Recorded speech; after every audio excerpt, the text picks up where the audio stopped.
Kowloon Walled City. Few places have ever existed that have so closely resembled a living dystopian nightmare as Kowloon Walled City, referred to by its residents as the City of Darkness. A towering and lawless complex of decrepit, leaning buildings, dark alleys, and triad-controlled dens of prostitution, gambling, and drugs, Kowloon Walled City was essentially a vertical slum to rival any other on the planet. While its historical origins were as a Chinese military fort, the city was part of British Hong Kong until the United Kingdom returned the territory to China in the latter half of the 20th century. Until recent history, Kowloon was left by both sides to fend for itself, deemed too dangerous for either the Chinese government or the UK to police. Consequently, it swelled in size, becoming densely populated with criminals, beggars, misfits, and pariahs. It reached a population of around 35,000 by the 1980s, spread out over just 6.5 acres. The city served itself with makeshift amenities, such as schools and retirement homes, but had no regulations, with bare electrical cabling running overhead amongst dripping pipes and heaps of waste.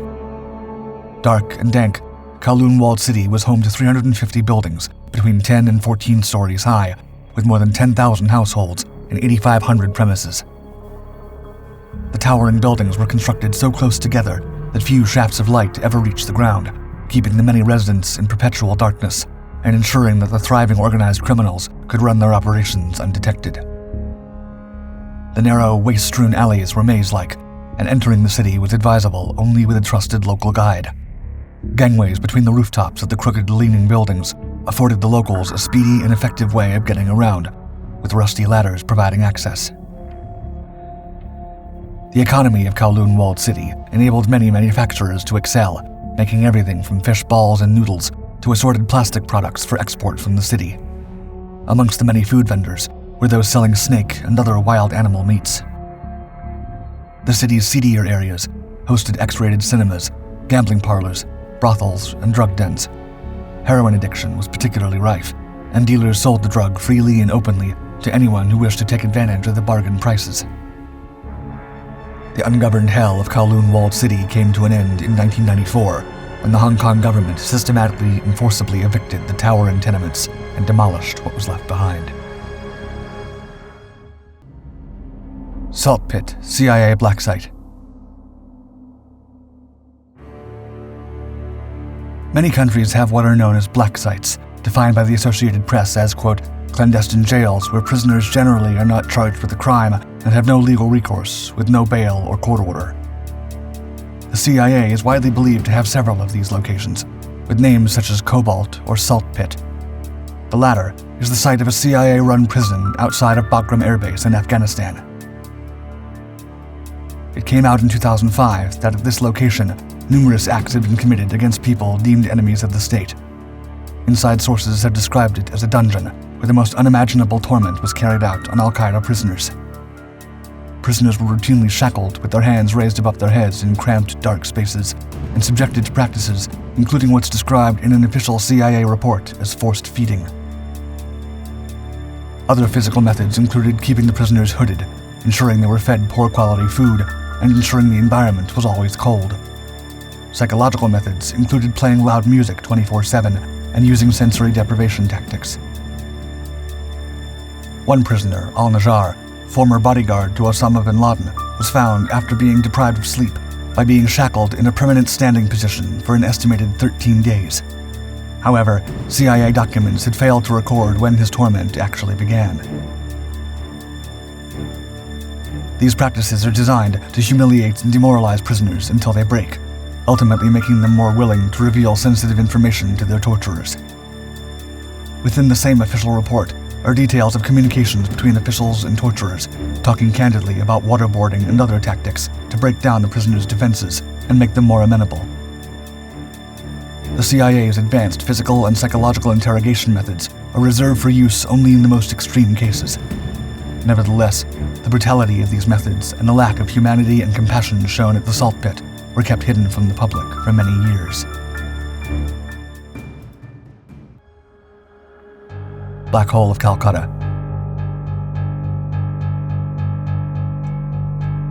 British colonials established firm footholds in the East in the 17th, 18th, and 19th centuries, with the East India Company at the economic center.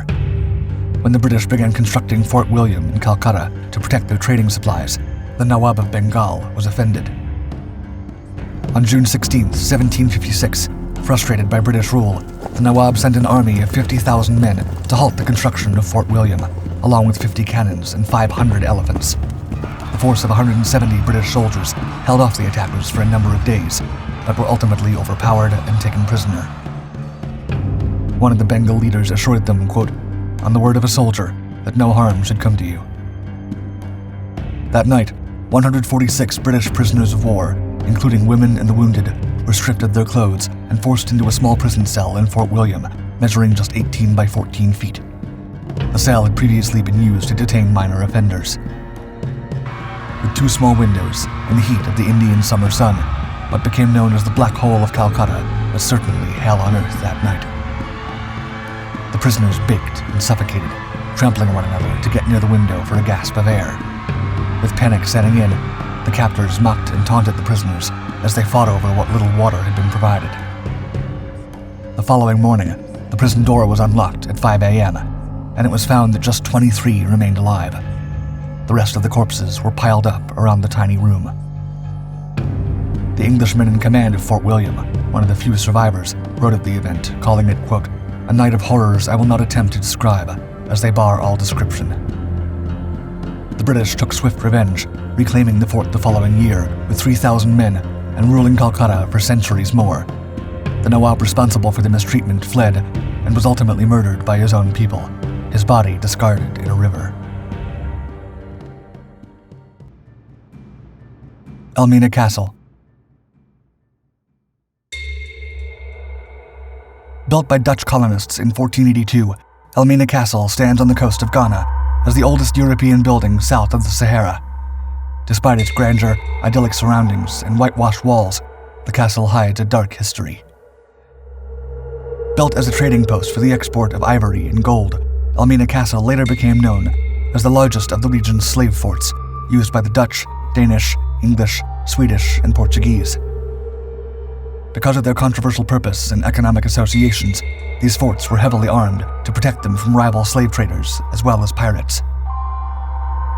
The violent and oppressive legacy of Elmina Castle remains in the rusted cannons on its walls and its dark, damp, and acrid dungeons where enslaved people were kept until ready for export. In these cramped dungeons, the captives were kept in horrible conditions and subjected to constant brutality and humiliation. They were riddled with diseases such as malaria, and the lack of sanitation and food caused many never to see light again. On those occasions when enslaved people dared to revolt, they were often killed outright. Elmina Castle became a key port for trader ships, delivering human cargo as well as rubber and cotton, primarily to Britain and America, then returning to the west coast of Africa with supplies of guns and ammunition. It is estimated that some 30,000 enslaved people passed through Elmina each and every year until 1814, when the Dutch ceased the trading of enslaved people. After Ghana received independence from the British Empire in 1957, Elmina Castle became a Ghanaian police training center for a number of years. It is now a museum and a UNESCO World Heritage Monument. Today, a plaque beside the dungeon door reads, quote, "May humanity never again perpetrate such injustice against humanity. We, the living, vow to uphold this." Chernobyl Reactor 4. One of the most hostile and unforgiving environments of any time or place in the history of humanity is Chernobyl's Reactor 4 during the infamous Chernobyl disaster. However, the danger remained long after the actual explosion and still persists to this day. On April 26, 1986, when Chernobyl's Reactor 4 exploded, it was the most severe event ever registered on the International Nuclear Event Scale, receiving a maximum rating of 7. An equivalent of almost $70 billion was spent on the initial response, to which more than 500,000 personnel were assigned. The scale of the full cleanup operation, including the construction of a massive steel and concrete sarcophagus to contain the radiation, was unprecedented. Several months later, in December of that year, a highly radioactive mass of lava-like material called corium was discovered in a corridor, which had been formed by the monumental meltdown in Reactor 4. Named the Elephant's Foot for its shape and wrinkly appearance, the mass of black corium has many layers and textures, resembling black obsidian-like glass in certain places and natural tree bark in others. When Reactor 4 had exploded, molten radioactive materials, primarily uranium and plutonium, had escaped, burning their way several meters down through various structures at an estimated temperature of 4,712 degrees Fahrenheit. The Elephant's Foot, measuring 3 meters in length, is so dangerously radioactive that merely spending a few minutes in its presence is still enough to kill. Despite this, some well-equipped and intrepid photographers have gotten close enough to take revealing images. However, these are distorted and speckled with radiation. The entire Chernobyl cleanup operation was plagued by the same sorts of incompetencies that led to the disaster in the first place. Soviets revealed, soon after finishing its construction, that the sarcophagus was only to last 20 to 30 years. It had been constructed hastily over 7 months, costing many workers' lives, despite failing to seal off several crucial areas of the building. The structure also had holes in the roof, enabling water to enter and rust to form. The Chernobyl disaster remains the worst nuclear disaster in the history of the human race, with its toxic fallout still being felt. The Elephant's Foot continues to decay, but remains too dangerous to move or approach unprotected. Therefore, Reactor 4 remains one of the most hostile locations on the face of the Earth.